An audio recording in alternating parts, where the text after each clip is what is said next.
আসসালামু আলাইকুম রহমতুল্লাহি তাআলা ওয়া বারাকাতুহু। সম্মানিত অভিভাবকবৃন্দ, জ্ঞান পিপাসু ছাত্রছাত্রীরা, স্বাগতম জানাচ্ছি মদিনাতুল আউলিয়া সুন্নি মডেল মাদ্রাসা ও হেফজখানায়। অত্র প্রতিষ্ঠানকে আপনারা কেন বেছে নেবেন?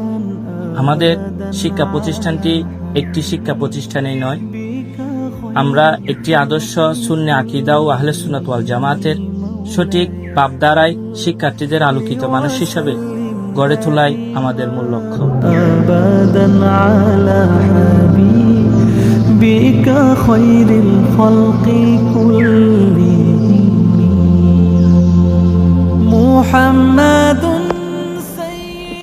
সবাই সুস্থ থাকবেন। আল্লাহ তাআলা আমাদের সকল প্রচেষ্টাকে কবুল করুন। ধন্যবাদ।